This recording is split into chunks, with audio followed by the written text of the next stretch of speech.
Hello everybody, my name is Diallo Sumbri, your host for Diaspora Link, and thank you so much for tuning in for another wonderful episode here exclusively on GhanaWebTV.com. Diaspora Link is a show that deals and addresses directly the bridge we're all building between the diaspora and the African continent, located right here in Accra, Ghana, West Africa. Today, we have an exciting guest, fresh out of Brooklyn, New York.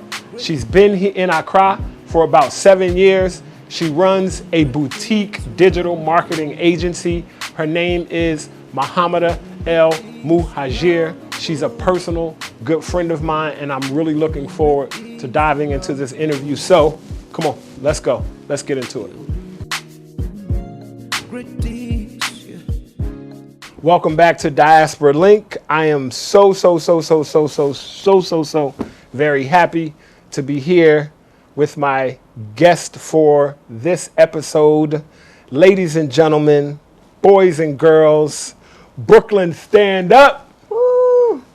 Muhammida El Muhajir. Yes, very good. You got it. I got it right? Yeah, you got it right. Muhammida, thank you so much for being here. How you doing? I'm good. Thank you for inviting me. We have these conversations all the time, so I'm glad we can do it for the world to see. Yes, now we are doing it for the world to hear what happens behind closed doors. Now,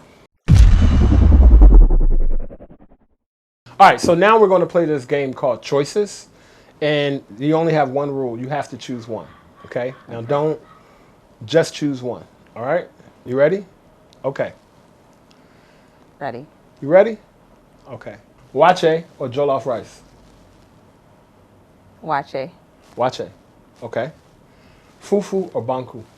Banku. Banku. Really? No fufu? Okay. All right. Let's see. What else can we do? Okay. Basketball or soccer? Football. You know, I say soccer for you, but they know football. Basketball or football? Basketball. Basketball. Okay. Ooh, you got NBA Africa too coming up. So that's okay. All right. Fall, the season fall, or summer? Listen. Summer. Full summer. Full stop summer. Okay. One more. Let's try one more.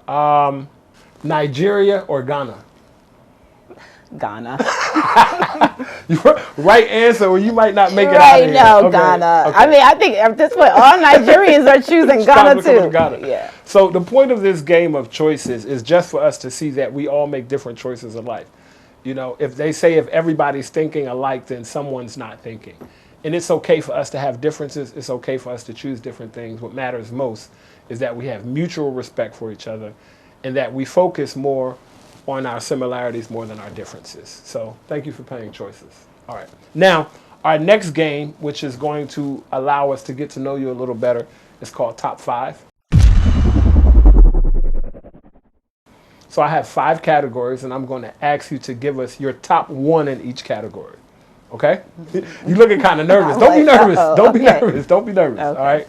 Because, you know, we're getting to know you a little bit. All right? So, first, your favorite book and why? The Celestine Prophecy. Say it again. The Celestine Prophecy. The Celestine Prophecy. Who's the book by?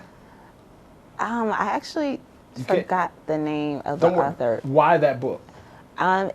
I found that book really helped me to put like life into perspective, coincidences, you know, our soul groups, just all these things that helped me really put life into perspective. So I'm going to look that book up. Okay. Your favorite artist, musical artist of all time? Of all time? You can only choose one. It's top 5, so you can't. Bob Marley? Bob Marley, that's a good one. Bob. Lively up yourself and don't be no drag. You know, I'm sorry. All right, let's go back. All right, favorite food of all time? Enchiladas. Enchiladas? How do you? I mean, I'm sorry. I'm sorry. This is a judgment-free zone. This is a judgment-free zone. I don't know. Shrimp. Oh, shrimp. I would say shrimp. Okay. Yeah. Shrimp. Okay. Enchiladas, but okay. No, I say shrimp. Okay. All right. Your favorite place to vacation? Favorite vacation spot in the world? Rio. Rio. Nice. You fancy, huh? I see you fancy. All right. Last one is your favorite sport. Track. Track. I went to Howard on a track scholarship. Oh, nice. I'm learning something new. Did I know that? Maybe not. I don't know. Track. So definitely track and field. What did you run? Middle distance, the 800, cross country, mile. Nice. Yeah. Nice. So I'm track. Okay. All right. So now that we found out some of Muhammida's choices and we found out her top 5, let's dive into the interview a little bit more and find out exactly who Muhammida is and why she's here in Ghana.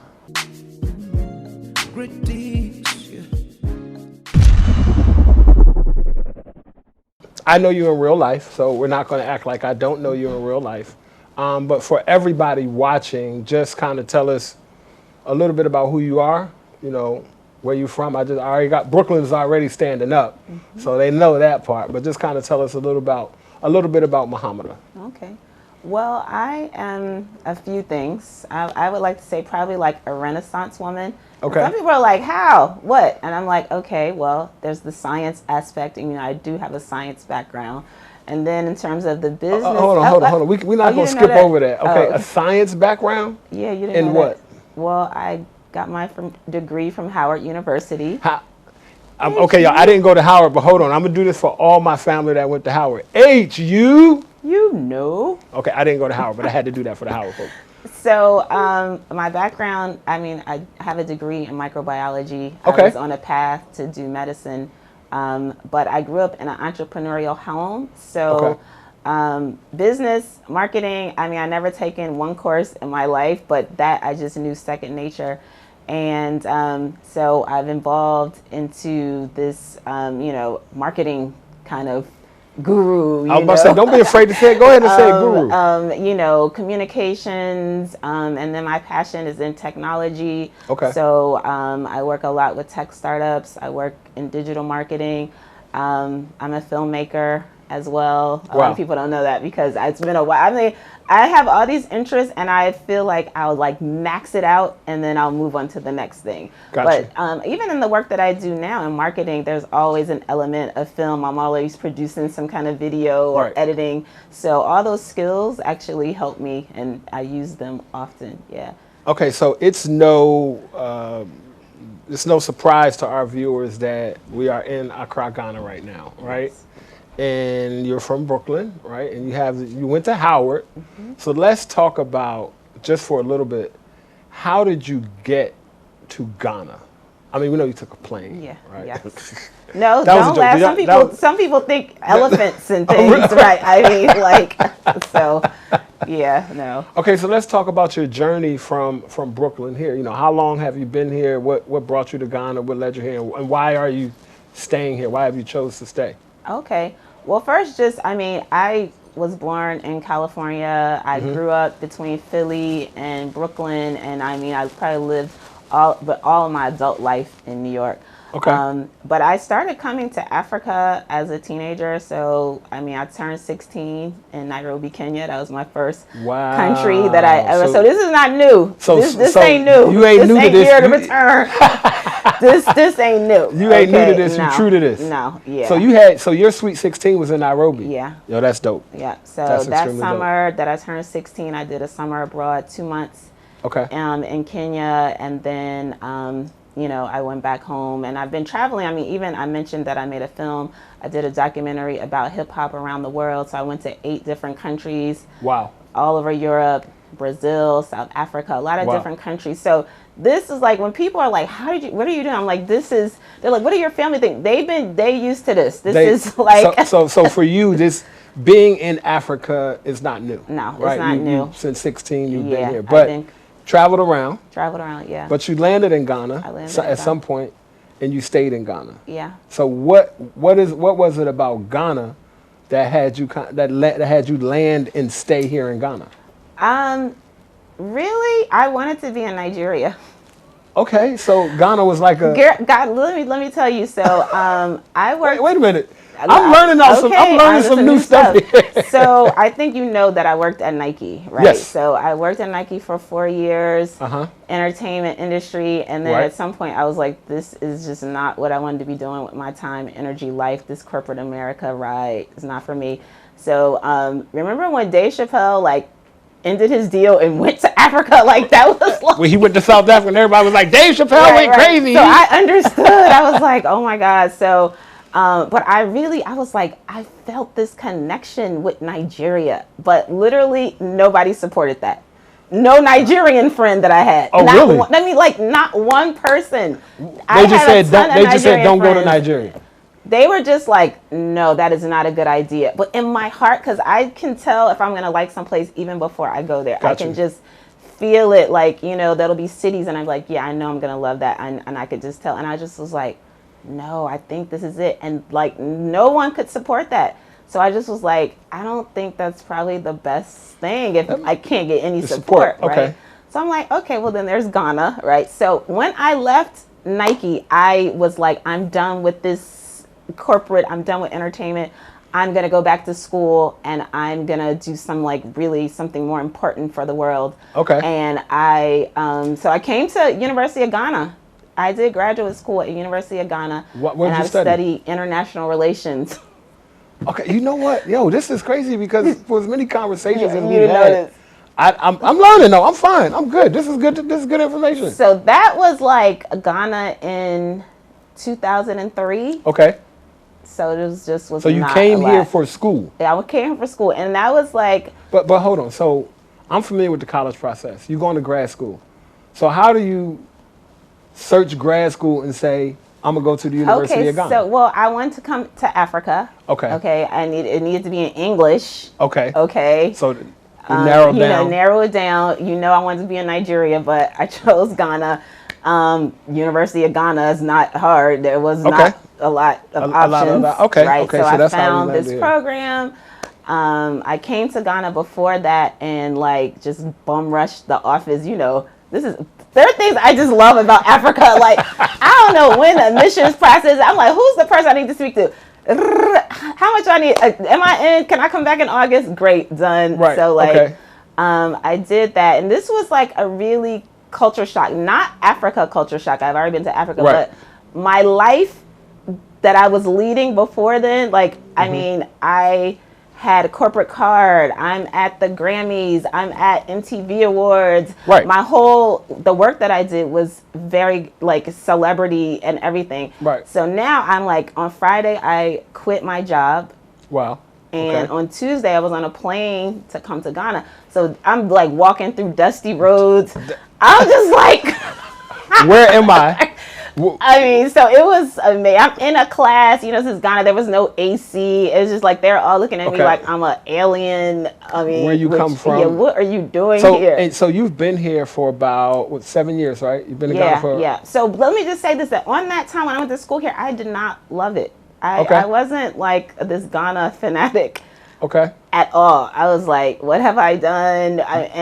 And part of it was that I had already been out of school for a number of years, and then I was, you know, going back to school. And you had already lived a professional life, as you said. You've been Grammys, MTV Awards, which is a life of luxury to an extent. You know, high rise, cocktail hours, and all that. You know, diamonds and bling. I mean, every celebrity you can name, I work with them, like all of that. So, but I was just like, you know, I'm in school all day from like 8 a.m. to 4 p.m.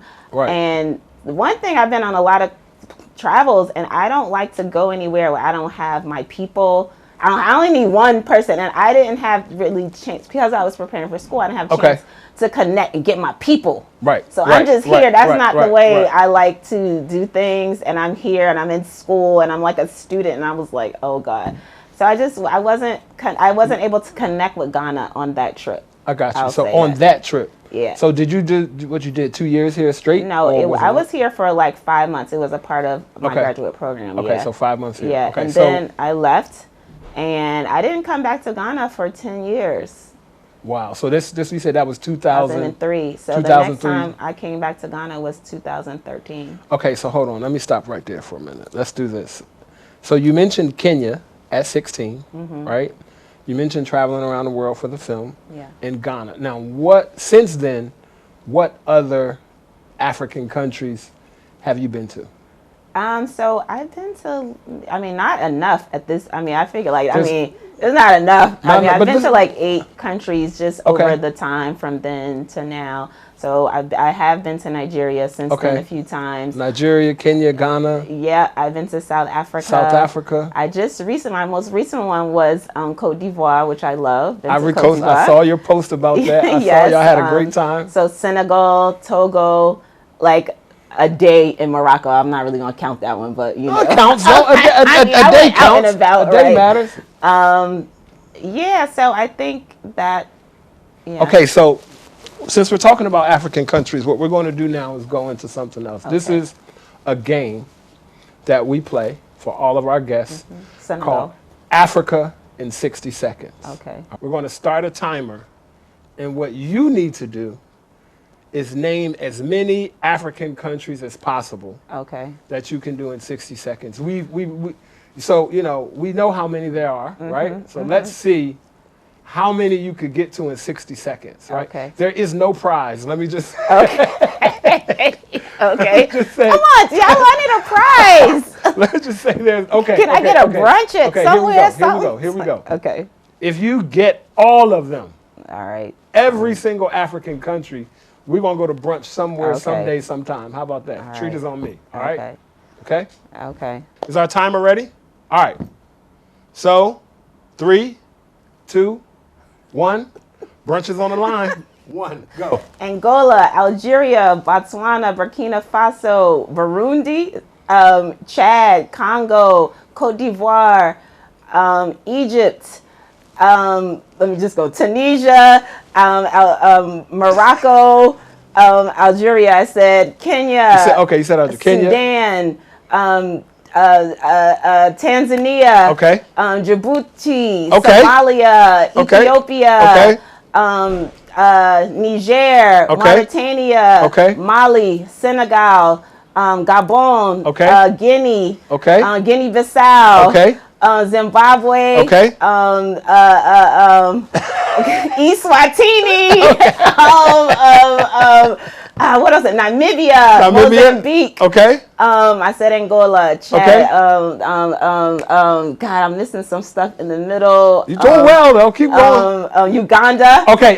Time is up. Okay. So you said about 30. I think it was about 30, okay, 31. I got 20. Okay. Yeah, 20 more. That's good though. Okay. That's good though. You know what I thought you was about to do in the beginning. Sing a song. Is it a song out? You were going. I thought you was going to alphabetical order. I was like, starting, but then like, it threw me off. I was like, she's showing off. I know. She's showing off. Well, funny thing is, my daughter is 12, and when she was like 3, I mean, I taught her how to read very early, and I have this video of her going through the Africa map and naming all of the countries. Yeah. All right, so from Brooklyn, yes, talked about school, talked about some of your professional career. You doing grad school. So now you're here in Ghana, right? Yeah. Even though you went to Nigeria, but you're here, so obviously you haven't regretted it, right? No. I feel like you're enjoying yourself here in Ghana and you love it. So let's talk about what is it that you do in Ghana. Talk to us a little bit about your company, your business, some of your interests, and what's keeping you here. Well, so in the 10 years from like school to me coming back to Ghana, it just was a short trip that I came to Ghana, and I went to Nigeria for the first time on that trip. Okay. And the difference between, I mean, a lot of development had happened in Ghana in 10 that 10-year years. period. Yeah, I mean, like huge development, right? It's still it's still happening very, Accra very look fast. like downtown DC with all them cranes, or downtown Manhattan with all the cranes that's up there. So It's definitely moving fast. So the difference between that time, definitely a lot of development happened. And also I had a friend who had been living here who curated that trip. Shout out to Krista. Okay. And when I was in school, Krista would come to Accra and she'd be like, I love it. I love it. And I was like, yeah, I'm not feeling it. So she lived here and I came and she was like, this is where we're going to go. And it was like Moving Pick and it was like La Villa Boutique. And I was like, oh, Ghana. Things done changed. Okay. So you started seeing a different lifestyle. Something happened. Like it was like, oh no, I'm moving here. Like it wasn't like a pondering. Like it was just like, no, this is where you need to be. It clicked. It clicked. It was like, this is where you need to be. So I went back home. And I started doing a little research, like most people who come here on holiday, like, what can I do? How can I live if I go there? And LinkedIn to me is like the best social media platform. I need to do an ad for LinkedIn. Go to LinkedIn. But I found this fellowship, right? And it was at this place called MEST, which is Meltwater Entrepreneurial School of Technology. And they run a school where they train tech entrepreneurs. And then if they have a good idea, they invest in them and they had an incubator where, you know. So I was like, this is what I want to be doing. It's tech and it's in Africa. I was like, what? So I applied to be a fellow. I got the fellowship. It's a 1-year opportunity. And that allowed me to kind of have a soft landing. You know, I had a place to live. When I did the fellowship, it was a 1 year. And I figured 1 year would give me enough time to see if I liked it. You know what I mean? You know, what was what. I meet a lot of people here who sell everything off and just get on a plane and come. Which I'm like, wow. So I didn't do that. I figured 1 year. You had a different path. Yeah. 1 year. Let me see 1 year. And then after the 1 year, I was like, okay, I'm feeling it. I think I can do this for a little bit longer.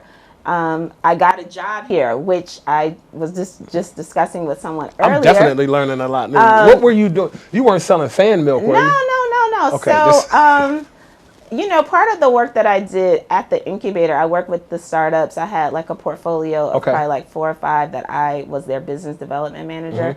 And through the work that I was doing for them, I kind of was out and about in Accra, you know, making connections, you know, meeting who's who, you know. So hold on, let's stop right there. Yeah. We're going to take a small break and we're going to come back and get into this conversation a little more with our guest, Muhammida El Muhajir. El Muhajir. El Muhajir. Okay. Peace, global African family.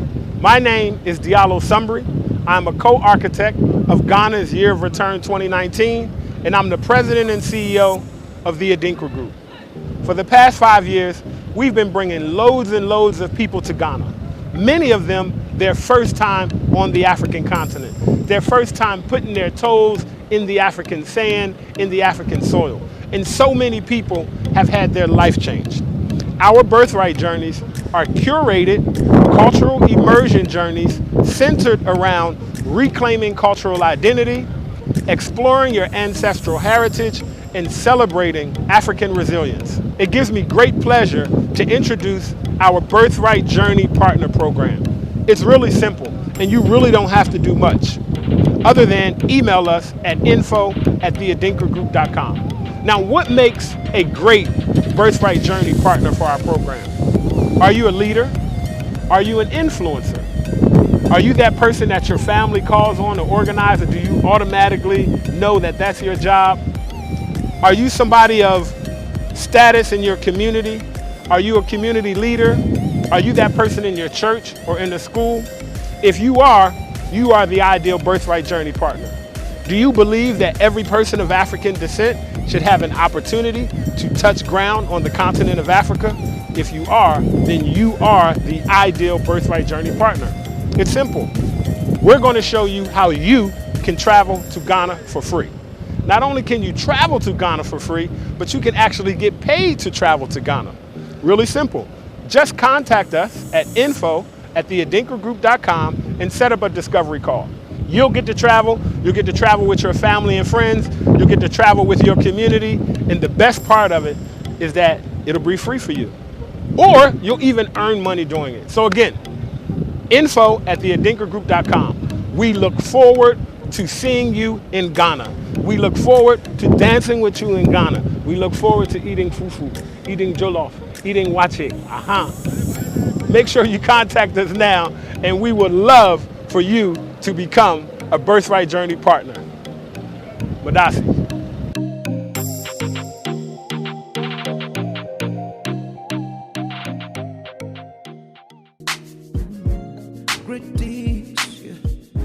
And we are back. Accra we day.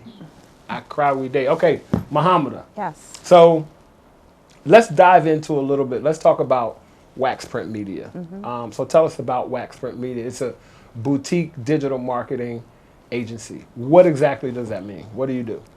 So we provide digital marketing and communications, PR strategies and execution for a wide range of clients. The bulk of our clients, I would say, are multinationals who are operating in Ghana and a lot of them across West Africa. And why they're drawn to us is just because of a lot, I have corporate experience, right? And digital is a fairly, new sort of area of marketing. A lot of very young people, work in that space. And a lot of times they don't have the corporate experience. So they don't understand the needs of what a corporation might need, the turnaround time, the communication style. So we've kind of found a niche in that. And, just some of the clients that we work with here in Ghana, Air France, KLM, Jaguar, Land Rover, Pernod Ricard, which is a French spirits These are not distribution average clients. Companies, and then some local companies as well. It's not, my passion is startups. So I always, whenever I can support entrepreneurs, I definitely do that. But I will say, as a business person, people who pay you like 1,000 CDs want more than the person's paying you 100,000 CDs, right? And getting your money from a smaller business is a little more challenging, right? A little more challenging. I'd rather work with companies who have a line item for marketing already. You know what I mean? So those are the types of that gets rid of some of the wahala. Yes. Okay, no wahala.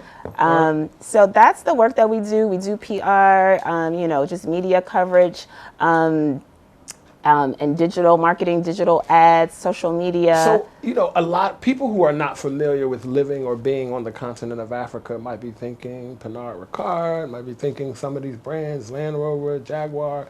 And I don't think people know that Ghana and a lot of other countries in Africa have these luxury brands that are operating. And I know that you deal with some luxury brands and you are promoting and marketing luxury in Africa and African luxury.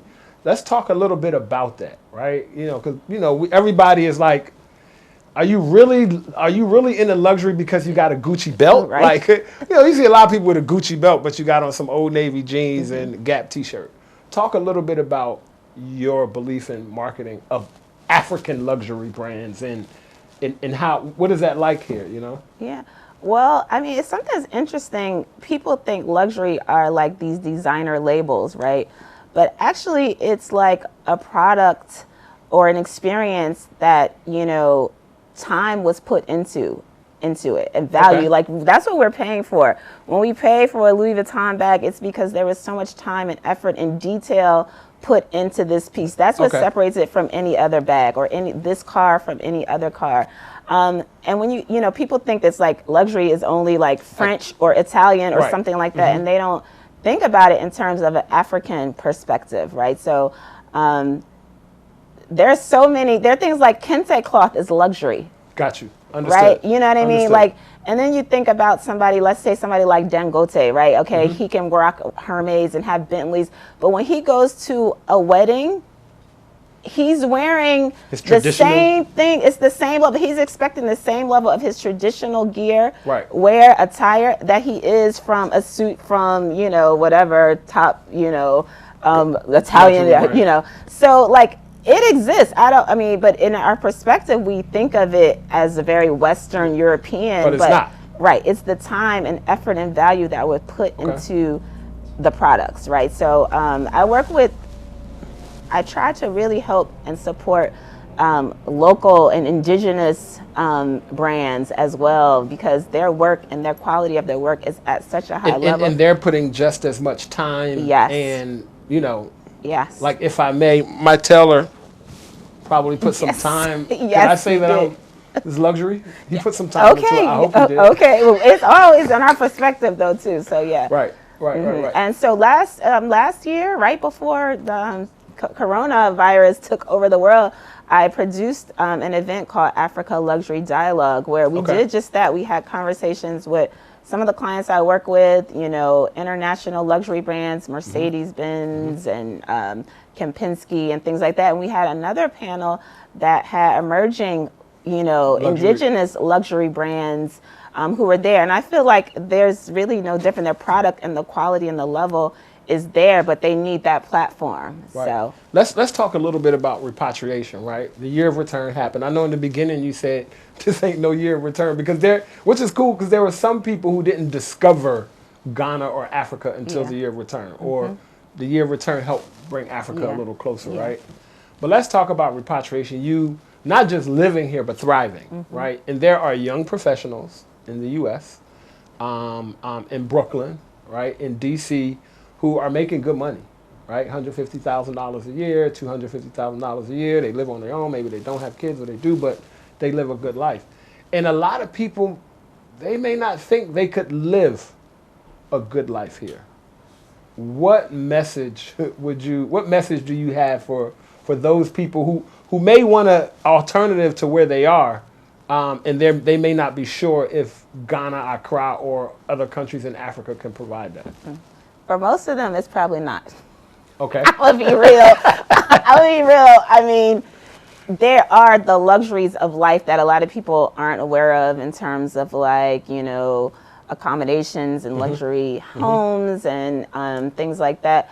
But it's not for everybody. And, you know, I find that a lot of Westerners, and especially Americans, Black Americans, you know, their expectation is at a whole different place.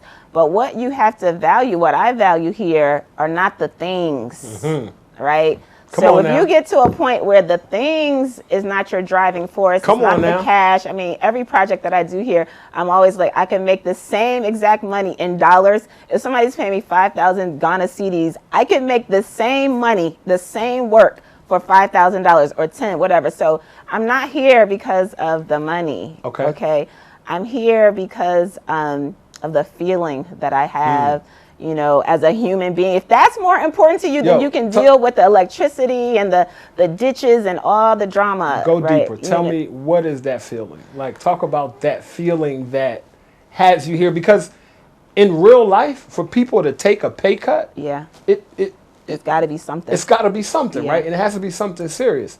Like you, I definitely took a pay cut when I decided to come here, right? Which was, again, I get that feeling, but I want you to talk a little bit about that feeling.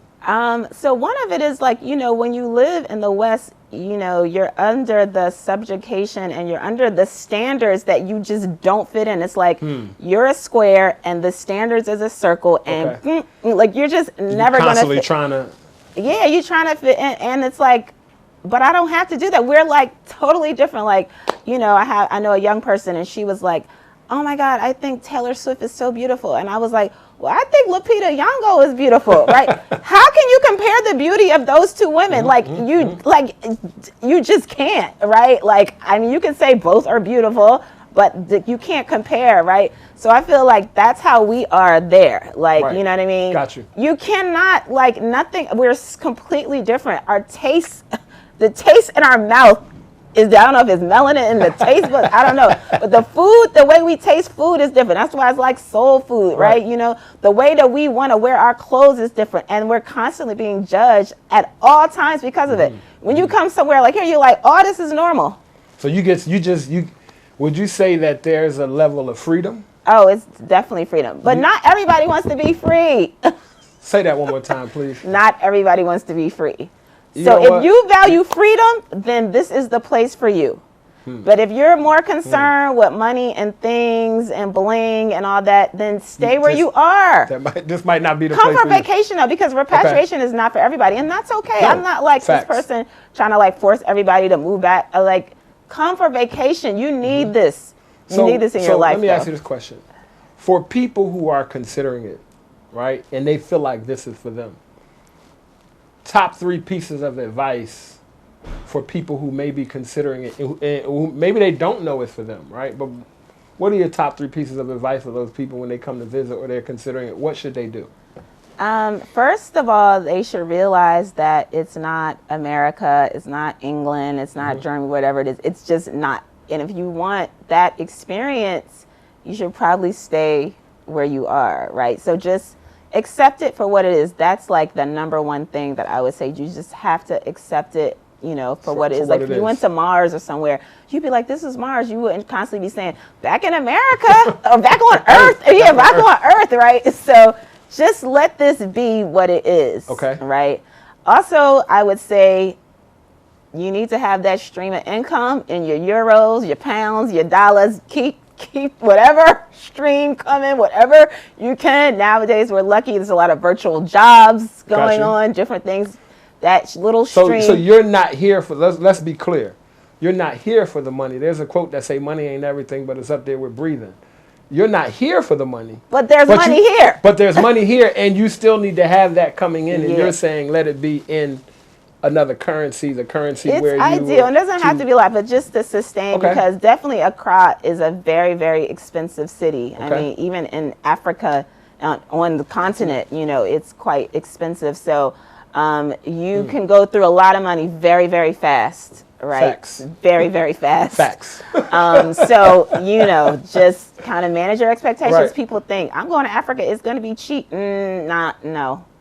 So get your dollars together. Yeah. So that's something that's very important. And also, I would say, specifically to maybe African Americans who are coming to Africa very kind of like almost in a fantasy, kind of ideal way. Like, guys, this is real life. I mean, it was a long time ago that we left here, and not everybody even knows the connection of how African American. And I could imagine from a Ghanaian perspective, they see black people all over the world. Like, we're just like some black people who are there, just like they see people in Zimbabwe, or like they don't. Most of them don't even know how we got there. Just like they don't know how. Everybody doesn't share that same emotional tie with the transatlantic slave trade. Right. They don't understand the anger. They don't understand the frustration. They just thinking you black like I'm black, so we all here. Yeah, and so many black Americans have a culture shock, and they even are sad. And I'm like, no, I don't want you to feel that. Just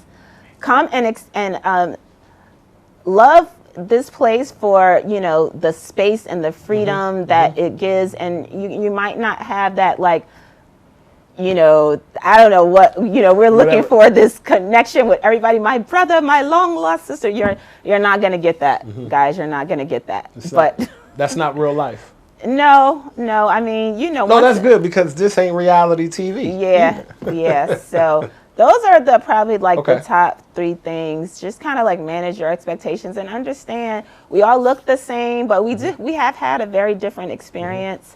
But there's so many similar things, the DNA, just you see that keeps a lot of it, very, very much alike. Yeah. Wow. First of all, I want to thank you for coming. I've learned a lot more about you that I didn't know. I don't feel a way though, because now I really feel like I know your story, right? Okay. And one of the things I'll say, I meet people here who, and it's like, are you going to this event? And it's kind of known. Like if it's a Muhammida event, everybody's like, I'm going, right? I'm going. And I've had the benefit of going to several brands, and they are always on top. Like you always just have a really good time, and you always leave nice and lit and on fire, looking for the next one. And the next morning, your text is like, "Yo, last night was crazy." Right. So I want to thank you for that, and I want to thank you for taking the time to join us on this episode of Diaspora Link. All right, Diallo, I just want to say I'm so proud of the work that you're doing. Thank you. Yeah, I mean, you say you like modern day Garvey. I'm like, we all on our Garvey. We on our Garvey, Right. and like you are just opening the doors for so many people. And even with a show like this, just showing people and giving them a glimpse into what the the real thing is. And not just Ghana, you done moved beyond. So, I got to come check out some of these other places. Let's go. That you are, opening the doors to. Okay. Thank you. All right. Thank you again so much.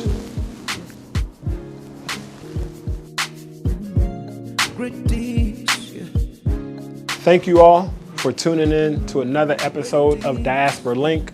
I really hope you all enjoyed this conversation with our guest, Muhammida El Muhajir. I definitely enjoyed it.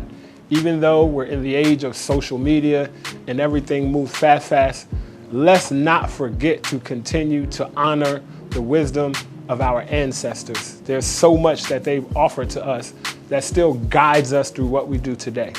So as we do always, we'll end this show with our proverbial wisdom.